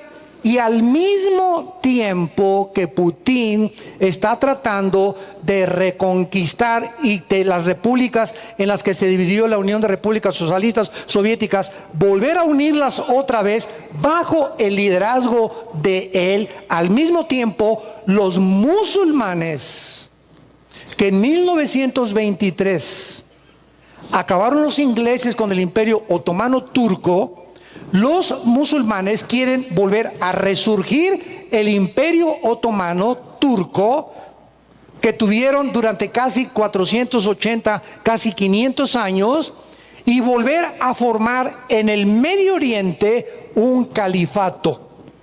Todo esto se los explico para aquellos que no han visto las conferencias anteriores, para que puedan entender Ezequiel 38 y 39. Entonces, cuando comenzamos a analizar todo el mapa geopolítico del mundo actualmente, nos damos cuenta la relevancia, santos de Dios, que lo que está pasando, lo que está haciendo ahorita Assad en Siria, el grupo de ISIS, lo que está haciendo Rusia, las maquinaciones de la Unión ahorita se unió, precisamente Rusia, Irán y Turquía ya están unidas en un pacto ahorita nuclear. Y por otro lado vemos la OTAN en Europa. Ahorita ya sale Obama, ¿verdad? Y entra otro hombre, ¿verdad? El que te bautizó, digo, ¿cómo se llama eso?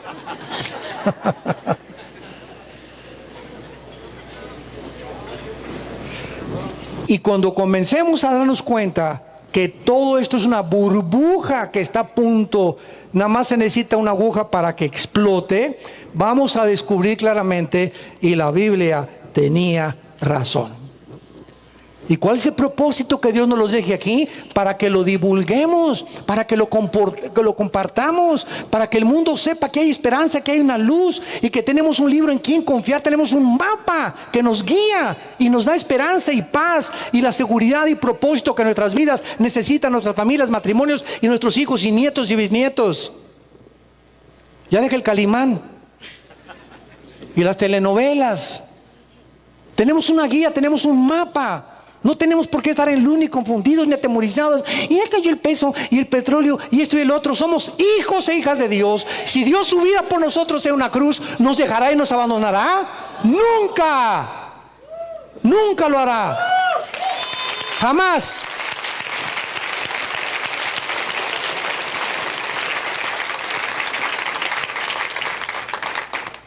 Rusia se acaba de unir con Irán, tal como lo propuso hace 2600 años con Persia.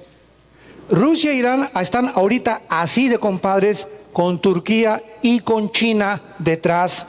Nada más que China son muy inteligentes los chinos, muy inteligentes. Y ahorita, ¿verdad? Xi Jinping, el presidente de China, nada más está viendo, ¿verdad? Ahorita Corea del Norte, a ver, aplácate un traquito. Hoy estas islas que está ahorita China queriendo en el mar de China y en el mar del sur de la China, ya instalaron ahí bombarderos los chinos para que controlar Indonesia, Filipinas y toda esa región del continente asiático, y al mismo tiempo está dándole chance a Rusia e Irán que hagan sus cosas en el Medio Oriente. Ahorita China no tiene participación en el Medio Oriente, es el primer socio comercial de Estados Unidos. Sin embargo, este presidente electo acaba de decir que él no necesita ni a chinos, ni a mexicanos, ni a musulmanes, ni a nadie para reconstruir Estados Unidos. La mano de obra americana es suficiente. Y cuando una persona atrae eso, está inyectando a su pueblo racismo. No necesitamos a nadie. Qué altivez, qué soberbia. No necesitamos a nadie, somos suficientes. ¿De veras? ¿Son hijos de quién? Pero este es el mundo que estamos enfrentando. Está peligrosa la situación ahorita. Y al mismo tiempo esta persona está diciendo que es amigo de Israel y que va a llevar la embajada de Israel a Jerusalén, y al mismo tiempo que es amigo de Putin y es amigo también de Assad, su compadre. Imagínate si tú digas, soy tu amigo, pero también soy amigo de tus enemigos. Care, pues, ¿para amiguitos? Le contestaría, ¿verdad? Oye, si eres mi amigo, tus enemigos son mis enemigos y tus enemigos son los míos también. Si es que hay una amistad sincera y noble. Entonces vemos que la confusión política que existe, donde los gobernantes están así tambuleantes por todos lados, porque es lo que la Biblia profetizó, que antes de que Cristo venga, los gobiernos se desmoronarían completamente, se derrumbarían, se aniquilarían y perderían la brújula total. Ya no es comunismo, ni monarquía, ni socialismo, ni democracia, ni fascismo, ni comunismo. Ya no saben qué tipo de sistema poder darle a un gobierno, de lo confundidos que se encuentran las naciones, tal como la Biblia lo profetizó. Entonces los musulmanes quieren establecer el califato. ¿Qué es el califato? La palabra califa significa el sucesor de Mahoma. Entonces los musulmanes están divididos en dos ramas: en los sunnis, que son los de ISIS. Todo el grupo terrorista genocida de ISIS son sunnis, y los chiitas, que son en Arabia Saudita e Irán. La mayor parte de los iraníes y Arabia Saudita son chiitas. Entonces, e Irak también, perdón. Irak, Arabia Saudita y parte de Irán. Entonces los sunnis quieren establecer el califato con Bagdadi, el jefe de ellos, y quitar la frontera entre Irak y entre Siria. Y entonces, al quitar la frontera entre Siria y Irak, se vuelve otra vez la región geográfica de lo que era la Mesopotamia. Y la palabra Mesopotamia significa entre dos ríos, el Tigris y el Éufrates, que son los dos ríos donde estaba el huerto del Edén. Génesis capítulo 2. Y son los ríos que aparecen en Apocalipsis 9, en las trompetas de Dios, donde se encuentran atados debajo de ese río, en las arenas de ese río, los 4 ángeles caídos más poderosos de Satanás.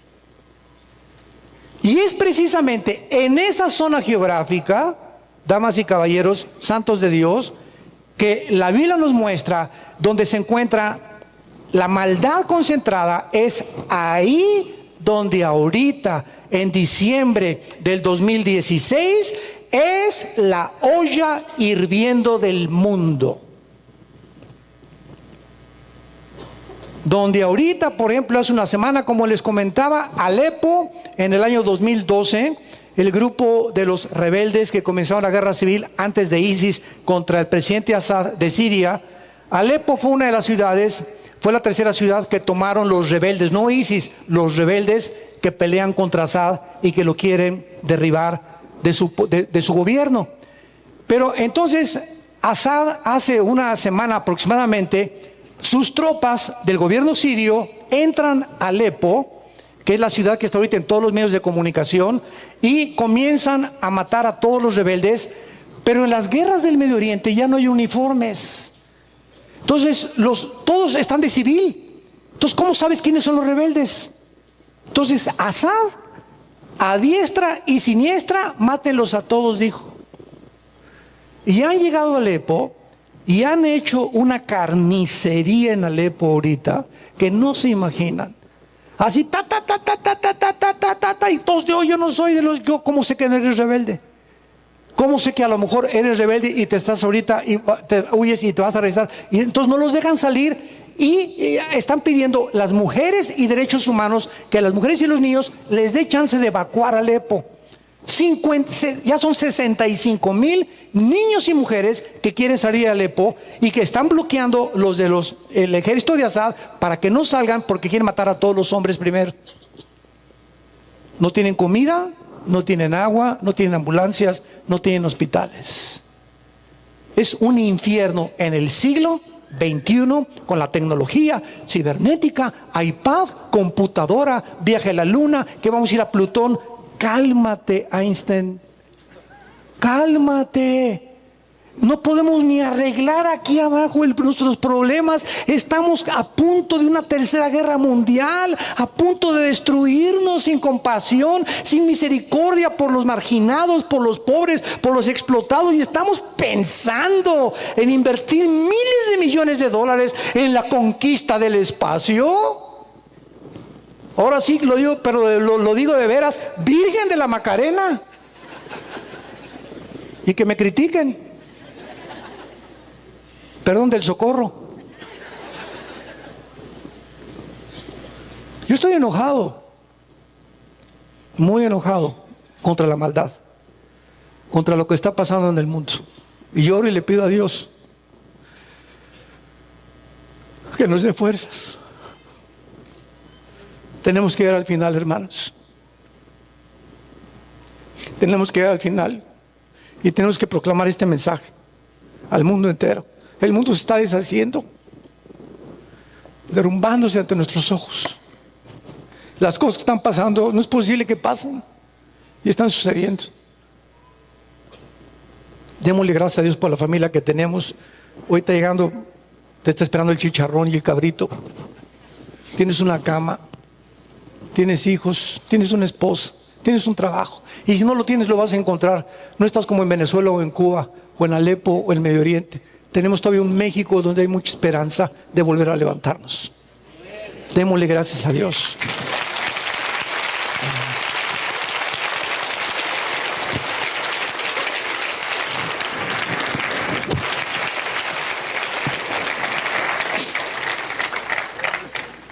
Y por otro lado, los musulmanes quieren hacer eso. Y por otro lado, Rusia no puede abandonar a Assad, al presidente de Siria, porque Rusia tiene la base naval más importante del Medio Oriente en Siria.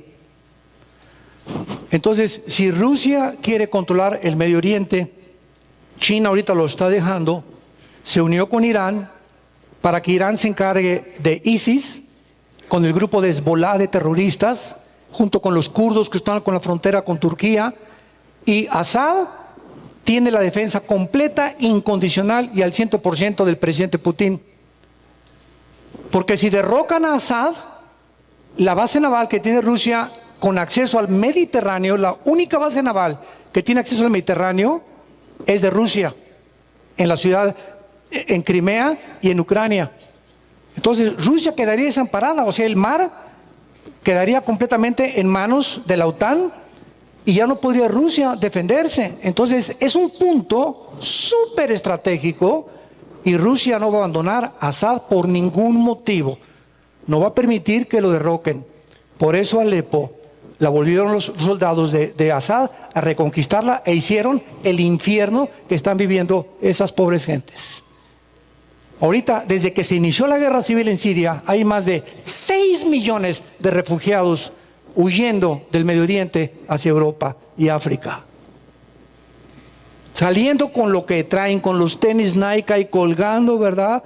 Y con la pijama con la que se levantaron, y con el niño chiquito que ni chanclas tiene, y con las mamás y todos, ¿verdad? Por favor, tengan compasión de nosotros, ábranos una puerta. Déjenos entrar a alguna ciudad con nuestros hijos. ¿Sí?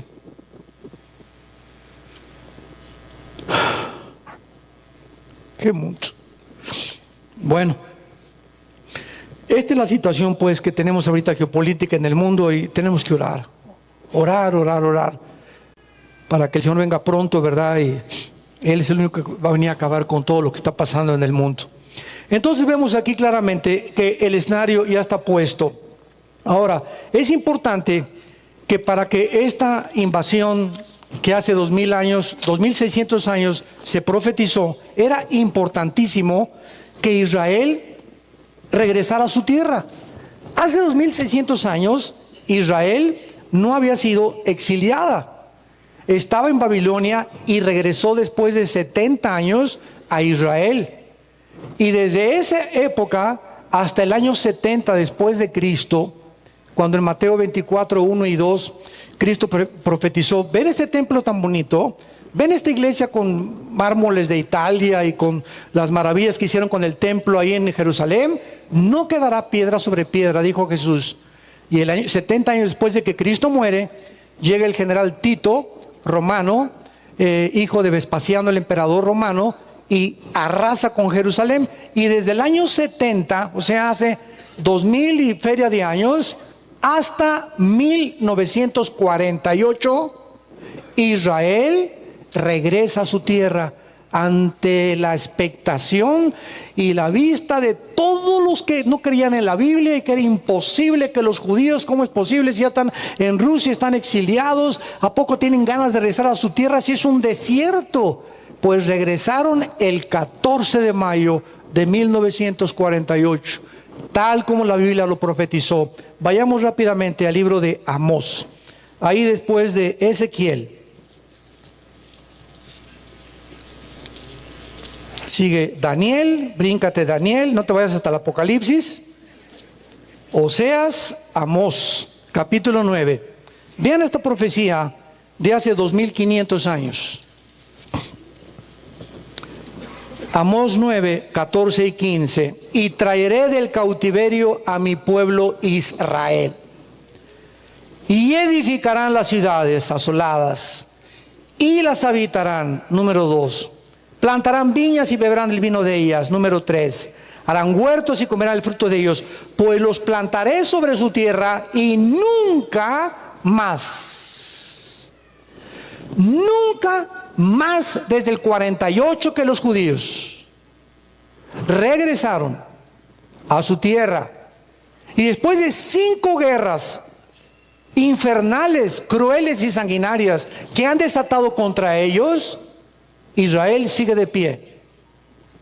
Esta semana, ni más ni menos, Israel, para la noticia de muchos de ustedes, ha adquirido los aviones de combate número 1 del mundo, los F-35. Los Stealth F-35. Ya no es el F-16 ni el F-18, ahora es el F-35. Nadie tiene este avión más que Israel. Llegaron 2 aviones la semana pasada y están esperando 48 aviones más. Nadie podrá superarlos en el aire, porque hasta el momento son los mejores pilotos del mundo. Ahora, cada avión de F-35 vale más de 150 millones de dólares. Son casi indetectables ante los radares. Ya tienen 2 ahorita, ya aterrizaron 2. Yotad, se llama el teniente coronel Yotad, que va a ser el jefe de todo el escuadrón de los aviones F-35, y están comenzando ya a entrenar a los pilotos judíos para saber cómo manejarlos. Son los aviones más rápidos del mundo, los más certeros, tienen 0.0001 de error al disparar un misil. Impresionante. O sea, a 10 kilómetros de distancia pueden disparar un misil sin fallar, y ni siquiera que no tienen que pasar ya los aviones así para que los bombardeen. A 10 kilómetros antes de llegar al blanco ya calcularon dónde caiga la bomba. Impresionante la tecnología militar que se está desarrollando ahorita. Entonces, todo esto nos habla de por qué lo están haciendo, porque ya están sintiendo el calorcito. Israel no ha intervenido en la guerra de Siria. Aunque la frontera con el mar de Galilea, ¿verdad? De los que hemos ido al mar de Galilea, hemos visto así desde el mar de Galilea, vemos al otro lado, ahí está Siria. Y ahí está la guerra, ahí con la frontera de Israel. Y gracias a Dios, ¿verdad? Que no han mandado ni un misil, porque en cuanto lo manden, pues los judíos contestan. Y entonces sí se hace la gresca, pero grande e internacional. Entonces vemos nosotros aquí en Amós que la profecía que Israel regresara, porque en Ezequiel 38 dice que cuando Rusia, Irán, Turquía y las naciones del norte de África invadan a Israel, serán naciones musulmanas, como lo estamos viendo, son naciones musulmanas, y al mismo tiempo Israel tenía que entonces existir para que esta invasión pudiera ser llevada a cabo. Entonces, ahora que Israel regresa en el 48, se tenía que cumplir, porque se profetizaba una invasión final antes de que Cristo regresara en contra de la nación de Israel. Lo interesante de esto es que cuando los judíos llegaron el 14 de mayo de 1948, nos podíamos extender mucho en esto, pero esto es muy importante. Cuando llegaron los judíos, no había un árbol plantado, era un desierto Israel, era un desierto completamente. En 1950, en 2 años, los judíos hacen la obra de la ingeniería hidráulica más portentosa del siglo XX. Irrigan el desierto de Israel y en 2 años plantan 6 millones de olivos. Un olivo por cada judío que mató Hitler en la Segunda Guerra Mundial. Edificarán las ciudades.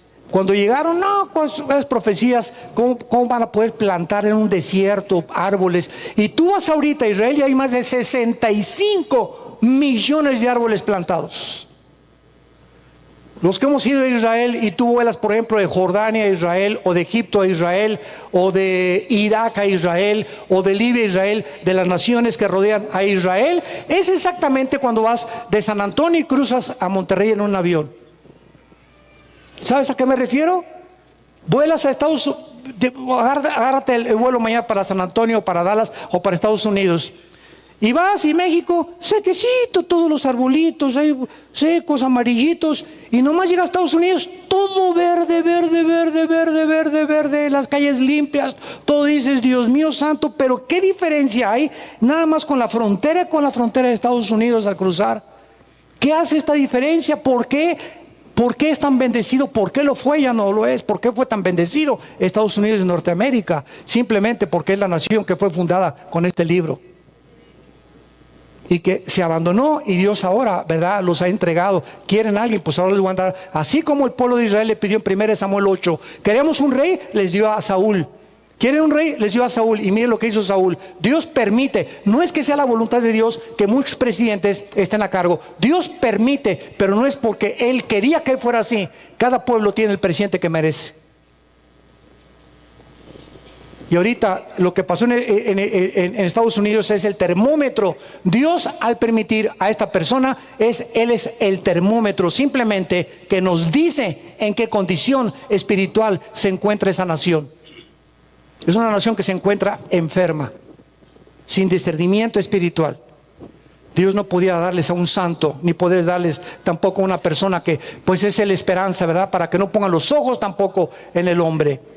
Entonces, esto es lo que la Biblia nos muestra respecto a Israel. Y desde que llegaron, nadie los ha podido sacar. La guerra de 1957, la guerra de 1967, la guerra de los 6 días, ¿se acuerdan?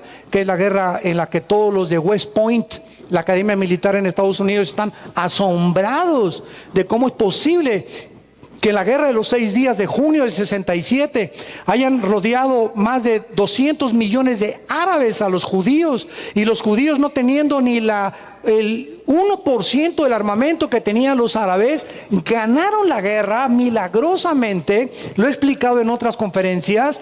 Y después el 73, la guerra de Yom Kippur, y después se levanta Yasser Arafat, que le dieron el premio Nobel de la Paz. El terrorista más grande del mundo, le dan el premio Nobel de la Paz. y levanta la Organización para la Liberación de Palestina, y atacan, y se levanta Hezbolá, se levanta Hamas, se levantan grupos terroristas, y han bombardeado, han mandado cohetes, y hasta este momento no han podido, porque dice la Biblia, nunca serán arrancados, dice Jehová Dios tuyo. Israel, como dijo el último zar de Rusia a un misionero, dame una prueba que existe Dios. Y el misionero le contestó, no te voy a dar una prueba, solamente te voy a dar un nombre que demuestra que Dios existe. Y le dijo el zar de Rusia, dime cuál es. Y él le contestó, Israel. Israel. La sobrevivencia de esta nación es una de las evidencias más grandes de la Biblia de que Dios no ha terminado con ellos y que Dios es real en sus promesas. Padre, te damos gracias por tu palabra en esta tarde. Gracias, Señor, por las maravillas de tu ley. Gracias, Señor, porque la exposición de tus palabras nos alumbra los ojos. Gracias por tu Espíritu Santo, Señor, que has derramado en nuestros corazones para que Él haya en nosotros, haga en nosotros el mismo sentir que hubo en Cristo Jesús. Jesús vio a este mundo desamparado, como ovejas sin pastor, vagando por los campos sin que nadie extendiera una mano para ayudarles. Y ahora tú has entrado en nuestras vidas para que sintamos lo mismo que sintió Jesús, para que nunca se aparte de nosotros la misericordia y la verdad, para que le escribamos en la tabla de nuestro corazón, para que vivamos para ti, porque largura de días y años de vida y paz nos aumentarás. Gracias, Señor, porque tu palabra será refrigerio en nuestros huesos, y es tu palabra la que nos sostendrá hasta el final. Queremos ser fieles hasta la muerte, sensibles y no endurecernos por tanta maldad, porque hay una profecía que dice que por haberse aumentado la maldad, el amor de muchos se va a enfriar. Oh santo y santa de Dios que me escuchas, nunca permitas que eso venga a tu vida. Mantente calientito con Dios, sensible a Dios, misericordioso por los necesitados, orar por los enfermos, orar por aquellas personas en tu familia que no conocen a Cristo, y que podamos cumplir la misión de llevar este mensaje hasta el fin del mundo. Y entonces vendrá la segunda venida de Cristo, donde los cielos se oscurecerán y verán la señal del Hijo del Hombre en los cielos, y aparecerá Jesús como un relámpago viniendo con nosotros para poder morar con Él eternamente otra vez en una tierra renovada, donde ya no habrá tristeza, ni dolor, ni muerte, ni tampoco las cosas primeras, porque todo pasará, y podremos ver en aquel día que valió la pena venir a Jesucristo. Yo te invito a ti que vengas a Jesús en este momento. Ustedes que nos ven por la televisión, ábrele ahorita tu corazón. Es un tiempo precioso, el tiempo de diciembre, donde hay un espíritu de melancolía en los corazones, donde celebramos, aunque Él no nació el 24, celebramos su nacimiento como ocasión para hablar de Él. Ábrele tu corazón en este instante y dile estas palabras.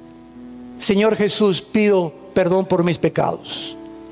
Creo que en esa cruz pagaste con tu sangre por ellos, y te pido que entres a mi corazón como mi Señor y mi Salvador, porque a los 3 días volviste a vivir para darme la esperanza que en cualquier día que me llames, estoy listo para despertar contigo, en el nombre de Jesús.